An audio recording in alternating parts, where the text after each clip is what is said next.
በልዎ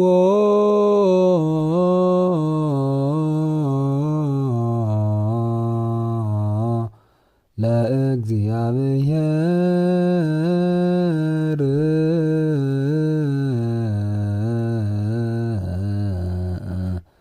ግሩም ግብርከ እግዚአብሔርን ስራህ ግሩም ነው በሉት። መዝሙረ ዳዊት 65 ላይ የምናገኘው ነው። ይህንን ደግሞ ሊቁ ጡመ ልሳን ቅዱስ ያሬድ መስተጋብ በሚባል ዜማው ያመጣዋል ማለት ነው። እግዚአብሔርን ስራህ ግሩም ነው በሉት። እግዚአብሔር ስለ ስራው ግሩም ይባላል። እግዚአብሔር ወዘያስተሪ እግዚአብሔር የታወቅ በፍጥረቱ የማይታይ እግዚአብሔር በፍጥረቱ ተገልጦ ስራው ግሩም ይባላል። እግዚአብሔር ስራው ግሩም ይባላል። ፍጥረታትን ስናይ ሁሉ እግዚአብሔርን እናደንቃለን። በሰማይ ያሉ ፍጥረታትን ሁሉ ስናይ በምድር ያለውን አንዴ በተሰራለት ስርዓት መሰረት ሲንቀሳቀስ ሳያቋርጥ ሁል ጊዜ ስርዓቱን ጠብቆ ወረፋውን ጠብቆ ሳይጋጭ ስርዓት ሳያፋልስ ፍጥረት ሁሉ ሲኖር እግዚአብሔር ሆይ ስራህ ግሩም ነው እንላለን።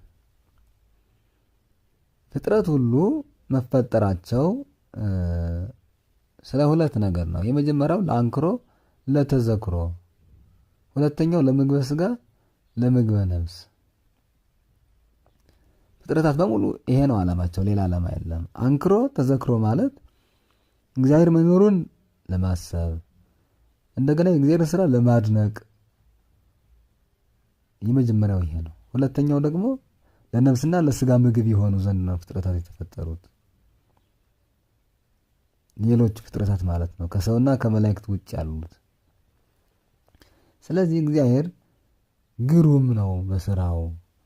እግዚአብሔር ግሩም አምላክ ነው። በይበልጥ ደግሞ በስራው ግሩም እንላለን። ይሄንን ብሎ አንዱን አንስቶ አንዱን መተው የሚቻልበት እንትን የለም። እግዚአብሔር ፍጥረት ሁሉ የሚያስገርም ነው። የእግዚአብሔር ፍጥረት ተቆጥሮም የሚያልቅ አይደለም። በነገራችን ያው በወገን በየወገኑ እያደረጉ ሲቆጥሩት 22 ፍጥረት እግዚአብሔር ፈጥሯል። የእግዚአብሔር ስራው ግሩም ነው። ይህንን ያነሳንበት ምክንያት ዛሬ ሰኔ 17 ገሪማ የሚባሉ አባታችን ደግሞ መታሰቢያቸው ነው። እኒህ ጻድቅ አባታችን ግሩም የሚሰኝ ገቢረ ተአምራትን ያደረጉ አባት ናቸው። አባ ጰንጤሌዎን ከተሳቱ ቅዱሳን መካከል ወደ ገዳማዊ ሕይወት እንዲቀላቀሉ እግዚአብሔርን ብቻ በማምለክ እንዲጸኑ ምክንያት ሆነዋቸው ገዳም ገብተው እግዚአብሔርን በማገልገል ጸንተዋል። አመክሮ አድርገውላቸው ቆይተውም ደግሞ አመንኩሰዋቸው እግዚአብሔርን ሲያገለግሉ ኖረዋል። አባ ገሪማ ከዕለታት አንድ ቀን መቅኑን ተቀብለው ነገር ግን ምግቡን ሳይመገቡ ቅዳሴ ሊታጎል ሲል ቅዳሴ ሲገቡ መነኮሳት አይተዋቸው አባ ይስሐቅ ይባሉ ነበር የቀደመ ስማቸው። በልተው ቀደሱ ብለው ሲያሟቸው አባ ጰንጤሌዎን ሰምተው አስጠሯቸውና ልጄ ይስሐቅ ልመረምርህ ነው፣ ያጠፋው ጥፋት አለ፣ ስለዚህ ሌሎቹ ራቅ ይበሉ ብለው ሲናገሩ አባ ይስሐቅ ደግሞ ሰዎች ብቻ ሳይሆን ሌሎችም ይራቁ፣ ሌሎችም ይሸሹ ብለው ቢናገሩ እጽዋቱ ሁሉ ግዑዛን ፍጥረታት ሁሉ ከነሱ ሸሹ። በዚህ ጊዜ ገረምከኒ ወልድየ ልጄ ገረምከኝ ብለው በዚያው ገሪማ ተብለዋል ማለት ነው አባታችን። ሌላ ግሩም ያሰኛቸው አባ ገሪማ ነጋ ይዘር ወሰርከ ያዕርር፣ ጠዋት ዘርተው ከሰዓት በኋላ ለምግብ ያደርሱ ነበር። ታጭዶ ተወቅቶ ለምግብ ይደርስ ነበር፣ ለመሥዋዕት ይደርስ ነበር። አትክልትም ቢሆን ጠዋት የተተከለው ወይን ከሰዓት በኋላ ይደርስ ነበር፣ ፍሬው ይበላ ነበር። ይህ ሁሉ ጸጋ የተሰጣቸው አባታችን ናቸው። እንግዲህ ቅዱሳን ከእግዚአብሔርና ከሰዎች መካከል ሆነው ድልድይ በመሆን የሰው ልጆችን እንዲማሩ በማድረግ ነፍሳቸው ይቅርታ እንድታገኝ በመበርታትም ጭምር ግሩማን ናቸው። ራሳቸውን አሳልፈው ይሰጣሉ። በእውነት አባ ለትጹን የምንላቸው አባት እስኪሞቱ ድረስ ለአንዲት ነፍስ ለምነዋል። እስኪሞቱ ድረስ ተደጋጋሚ እስኪሞቱ ድረስ። ይሄ ግሩም ያሰኛቸዋል። በእውነት እግዚአብሔር ግሩም ነው። ቅዱሳኑ ደግሞ ግሩማን ይባላሉ። እግዚአብሔር አምላክ ነው። ቅዱሳኑ የጸጋ አማልክት ናቸው። እግዚአብሔር ጌታ ነው። የጸጋ ጌቶቻችን ናቸው ቅዱሳኑ። የጸጋ አማልክት፣ የጸጋ ጌቶች እንላቸዋለን። በእውነት ሰው በስጋ እንኳን ጌታ፣ ተገዢ ወይም አገልጋይ እየተባለ ይከፈላል እኮ። ጌታ አለው፣ ተገዢ አለ፣ ወይም ባሪያም እንበለው አገልጋይም እንበለው። ቅዱሳን በንጽህናቸው በቅድስናቸው እግዚአብሔር ጌቶች አድርጎ ሾሟቸዋል። በተለይ በነፍስ ቅድስት ኦርቶዶክሳዊት ቤተክርስቲያን የምታስተምረው አስተምሮ አምላክነት የባህሪና የጸጋ ብላ ለይታ ነው። ለቅዱሳኑ ቀጥታ ልመና ለምነን ይደረግልናል። ኃይሉን ጸጋውን ሰጥቷቸዋል ሁሉ እንዲያደርጉ። ግሩም የሆነ እግዚአብሔር ግሩማን የሆኑ ቅዱሳን ስላሉት በቀጥታ ቅዱስ ጊዮርጊስን ለምነን ይደረግልናል። ቅዱስ አባ ገሪማ ብለን ለምነን ይደረግልናል። ድንግል ማርያምን ለምነን ከሁሉም ቅዱሳን በላይ የሆነች እናቱን ቅድስት ድንግል ማርያምን ለምነን ይደረግልናል። እግዚአብሔርን ለምነን እንደሚደረግልን ሁሉ ማለት ነው። ልዩነቱ ምንድነው? ቅዱሳኑን ፈጥራችሁናል፣ አምላኮቻችን ናችሁ አላልናቸውም። እግዚአብሔር ግን የባህሪ አምላክ ነው፣ ፈጣሪያችን ነው። ቅዱሳኑን በጸጋ አማልክት አድርጎ ደግሞ ሰጥቶናል። ስለ አምላክነቱ የማይሰስት ጌታ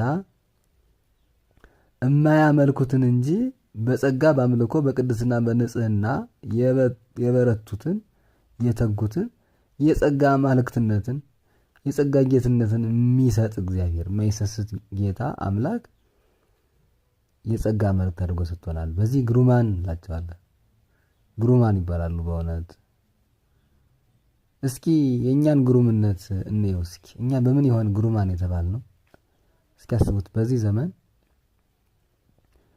ፍጹም ተደርጎ የማያውቅ ሰው ያልተለማመደው ባህል ወግ የተላለፈ ያልቆየ በታሪክ ያልተሰነደ አዲስ ኃጢአት በመስራት ግሩማን ነን በእውነት። በዚህ ዘመን በጭካኔ ግሩማን ነን በእውነት። ዛሬ የሰው ልጅ በገዛ ሀገሩ በዚች ምድር ሰላም አጥቶ በሰላም ወጥቶ መግባት ተስኖታል። ከመንገድ ተዘርፎ ይታገታል፣ ይገደላል፣ መከራ ይጸናበታል። በጣም የሚገርመው ደግሞ እንደ አባ ቅዱስ ገሪማ አይነት ቅዱሳን ለዓለሙ የሚጸልዩ ንብረታቸው ገዳም የሆነ ምግባቸው ጾም፣ ጸሎት፣ ስግደት የሆኑ ከሰው ያልደረሱ ለሰው ቢጠቅሙ እንጂ ሰውንም አይጎዱ